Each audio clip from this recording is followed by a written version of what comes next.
नमस्कार साथियों, आप सभी का स्वागत करता हूं अपने YouTube चैनल लेट्स डिस्कस में। दोस्तों, आज हम आप सभी के लिए क्लास 10th का सामाजिक विज्ञान वर्कशीट नंबर 64 डिस्कस करेंगे, जो कि आपका 10th ऑफ दिसंबर 2020 के लिए है। तो आज आपका संघवाद है, जिसको हम रिवीजन करेंगे और ये मोस्ट इम्पोर्टेंट क्वेश्चंस हैं आज के। तो आपको अच्छे से सुनना है, अच्छे से देखना है। और दोस्तों, आज वीडियो को आप लाइक शेयर कमेंट जरूर कीजिए, क्योंकि बहुत मेहनत लगा आज के वर्कशीट को सॉल्व करने के लिए, बहुत ही एक्सेस मेहनत लगा। ठीक है, कम से कम आज 3 घंटे से लगा पड़ा हूँ इस वर्कशीट को करने के लिए, आंसर को। ठीक है, तो आइए चलिए स्टार्ट करते हैं।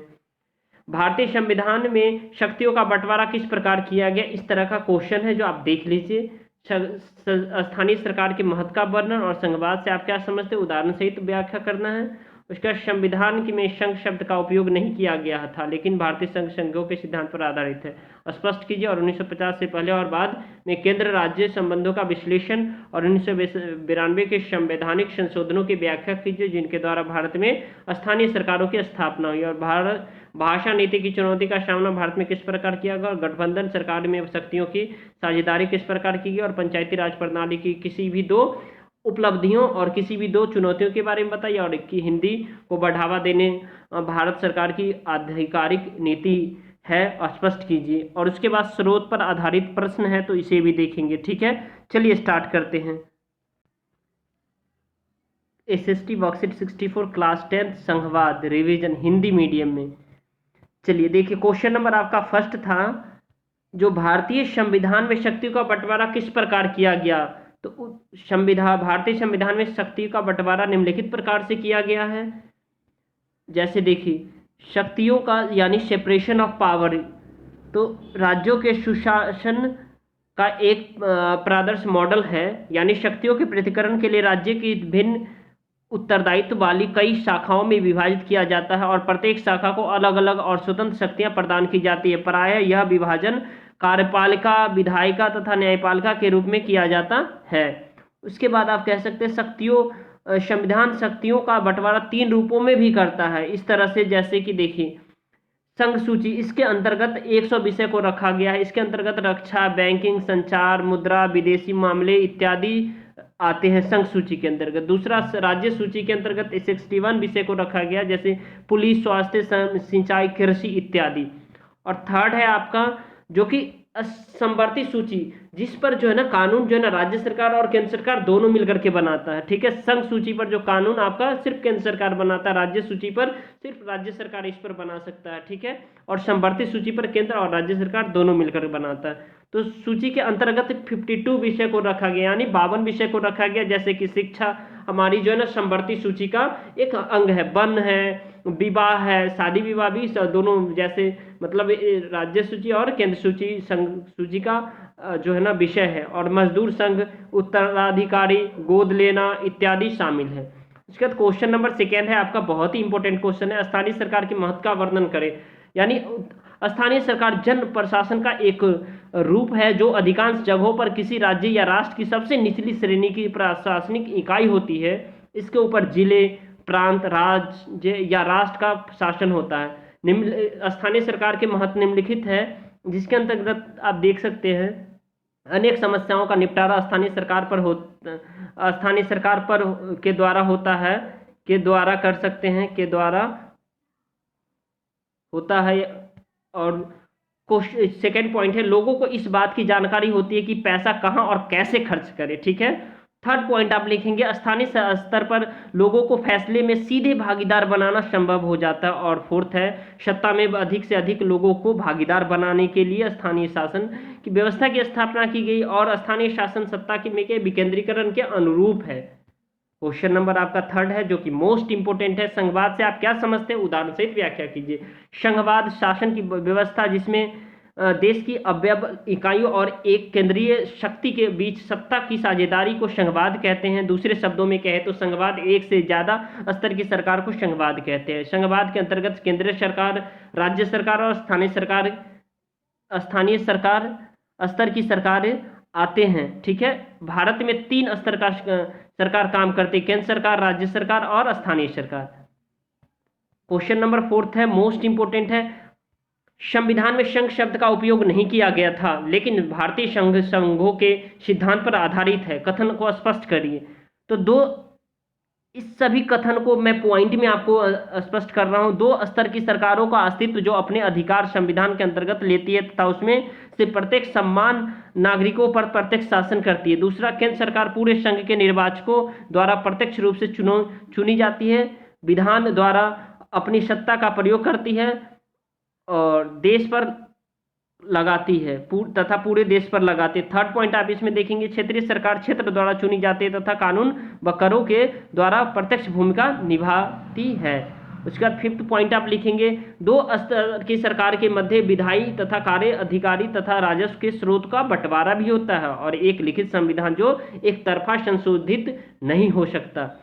और नेक्स्ट है, शक्तियों के बंटवारे से संबंधित विवादों के नियम के लिए मध्यस्थता होती है, यानी दोनों के बीच में, जैसे केंद्र राज्य स्तर की जो सरकार है वो स्थानीय स्तर के सरकारों को मदद देता है रेवेन्यू के रूप में। ठीक है। उसके बाद नेक्स्ट पॉइंट, सरकार आप लिखेंगे, सरकार के मध्य बातचीत के लिए नियुक्तियां होती है। और क्वेश्चन नंबर फिफ्थ है, 1990 से पहले और बाद में केंद्र राज्य संबंधों का विश्लेषण कीजिए।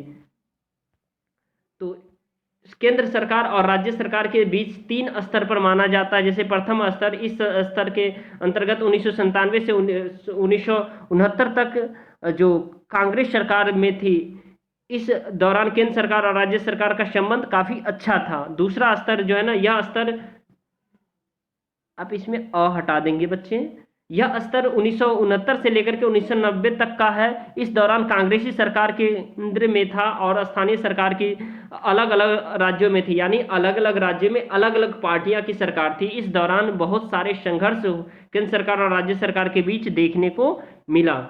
और नेक्स्ट पॉइंट है, तीसरा स्तर का सरकार, यह समय 1990 के बाद का है और इस दौरान बहुत सारे गठबंधन हुए और स्थानीय पार्टी से मिलकर केंद्र सरकार एक संतुलन बनाकर काम करती रही।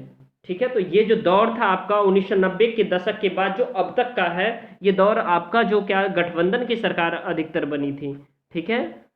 अब आपको क्वेश्चन नंबर 6 है जो कि मोस्ट इंपोर्टेंट है, 1992 किस संवैधानिक यानी किस संवैधानिक संशोधनों की व्याख्या कीजिए। 1992 की संवैधानिक संशोधनों की व्याख्या कीजिए जिनके द्वारा भारत में स्थानीय सरकार की स्थापना हुई। तो इस संशोधन के द्वारा संविधान में भाग 9 का उपलब्ध किया गया और जिसका नाम पंचायती राज रखा गया। पंचायती के लिए अनुच्छेद 343 से अनुच्छेद 243 को जो है 243 से अनुच्छेद 243 ओ तक कई प्रावधान किए गए। इस को लागू करने के लिए प्रावधान किए गए और तथा इसके सुदृढ़ता प्रदान करने के लिए संविधान में 11वीं अनुसूची को जोड़ा गया और जिसमें पंचायतों से संबंधित 19-30 विषय को वर्णन किया गया है।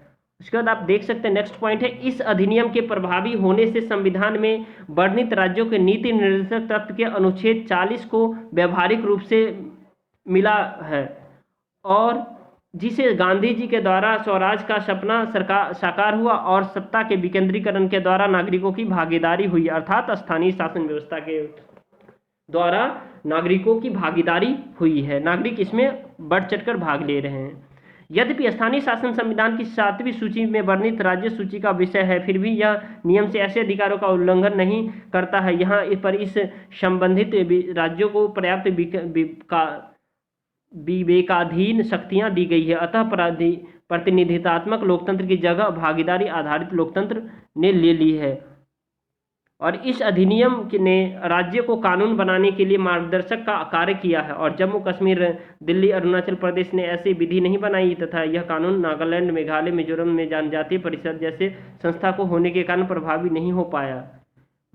लेकिन स्थानीय सरकार और इसके अंतर्गत जो है ना कह सकते हैं जो SC ST के लिए सीटों की को जो क्या किया गया, आरक्षण किया गया।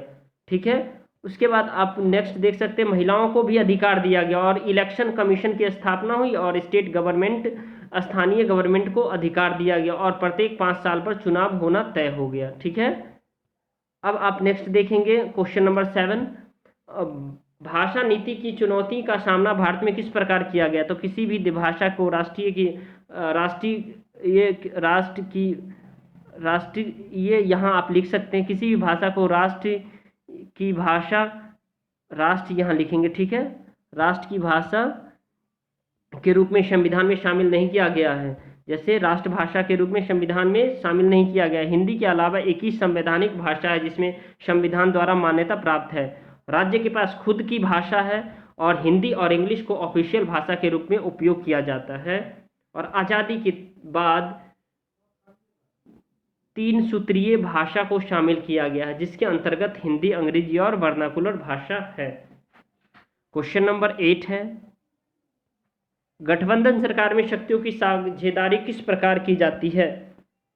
तो 2 या 2 से अधिक पार्टी मिलकर सरकार बनाती है तथा वह गठबंधन की सरकार होती है। जैसे एनडीए जैसे आपने देखा होगा, बीजेपी अभी भी जो है ना गठबंधन की सरकार है। जैसे इसके अंतर्गत क्या होता है, गठबंधन की सरकार सामान्य रूप से मिलकर एक प्रोग्राम लिस्ट निकालती है जिसके अंतर्गत, यानी मैनिफेस्टो आपने सुना होगा, अंतर्गत अलग अलग पार्टियों के द्वारा जनता के कल्याण के लिए काम किए जाते हैं और इस तरह हर एक पार्टी सरकार बनाती है, जो मोटे तौर पर कहे जाते हैं। तो गठबंधन सरकार की जो साझेदारी होती है वो मुख्यतः आपके जो एक स्तर से दूसरे स्तर की सरकार को मिलाकर के जब हम गठबंधन की सरकार बनाते हैं जिसमें जनता के कल्याण की बात की जाती है। उसके बाद आप नेक्स्ट पॉइंट देख सकते हैं। अब क्वेश्चन नंबर आपका 8 कंप्लीट हो गया। अब हम स्रोत पर आधारित प्रश्न को पहले पढ़ेंगे, फिर उसके बाद इसके सॉल्यूशन को देखेंगे। चलिए, ये स्रोत पर आधारित 4 मार्क्स के आपके क्वेश्चंस होते हैं जिसे आपको अच्छे से पढ़ना होता है और इसी में आपके आंसर मिल जाएंगे, ठीक है। तो अनुच्छेद को पढ़कर निम्नलिखित प्रश्नों के उत्तर दीजिए। संघीय शासन व्यवस्था में सर्वोच्च सत्ता केंद्रीय प्राधिकार और उसकी विभिन्न आनुपंसिक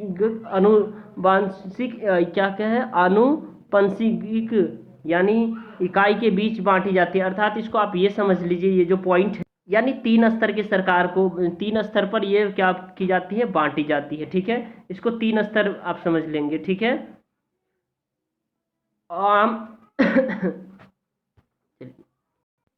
आमतौर पर संघीय व्यवस्था में 2 स्तर पर सरकारें होती है। इसमें एक सरकार पूरे देश के लिए होता है जिसके जिम्मे राष्ट्रीय महत्व के विषय में होता है, और फिर राज्य या प्रांत के स्तर की सरकारें होती है जो कि शासन के दौरान यानी दिन यानी बहुत सारा इसमें मिस्टेक्स है आपका, ठीक है, कामकाज को देखती है। सत्ता के इन दोनों स्तर की सरकारें, यानी आप सीधा समझिए केंद्र स्तर की सरकारें और एक राज्य स्तर की सरकारें, और तीसरा होता है आपका स्थानीय स्तर की सरकारें। इसके अंतर्गत सरकारें अपने अपने स्तर पर स्वतंत्र होकर अपना काम करती है और इस अर्थ में संघीय शासन व्यवस्थात्मक शासन व्यवस्था में ठीक से जो है ना क्या उलट है। और एकात्मक शासन व्यवस्था का एक ही स्तर होता है और बाकी इकाई उसके अधीन होकर काम करती है। इसमें केंद्रीय सरकार प्रांतीय या स्थानीय सरकार को आदेश दे सकती है, पर संघीय व्यवस्था में केंद्रीय सरकार राज्य सरकार को कुछ खास करने का आदेश नहीं देती है और राज्य सरकार के पास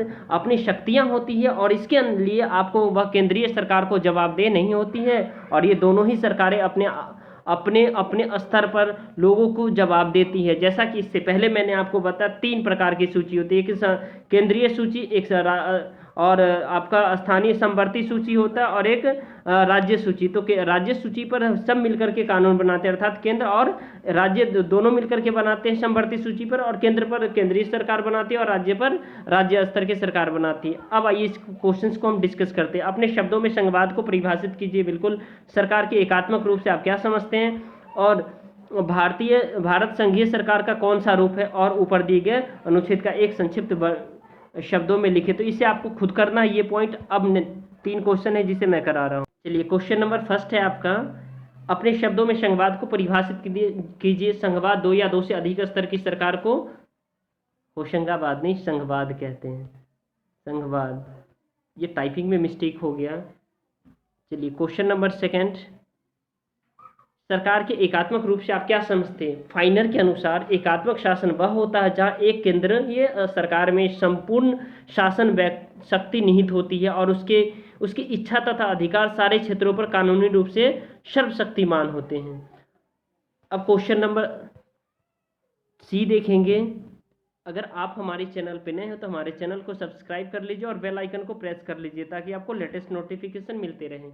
और फ्रेंड्स, इस वीडियो को आप लाइक कीजिए, शेयर कीजिए और सब्सक्राइब कीजिए ताकि आप मुझे मोटिवेशन मिला और मैं इस तरह से आपको बेहतर से बेहतर सोल्यूशन प्रोवाइड कर सकूं और आपको अच्छे से समझा सकूं, राइट। तो चलिए अब नेक्स्ट देखते हैं। भारत सरकार का कौन सा रूप है? भारत सरकार का संघ का एक साथ रखना, ये भारत सरकार का रूप है, ठीक है। और यही हो गया। ऊपर दिए गए अनुच्छेद का एक संक्षिप्त विवरण अपने शब्द में आप खुद कीजिए। इतना तो बहुत सारा मैंने कर दिया, आपको आप खुद करना है। Okay, thank you for watching, thanks a lot.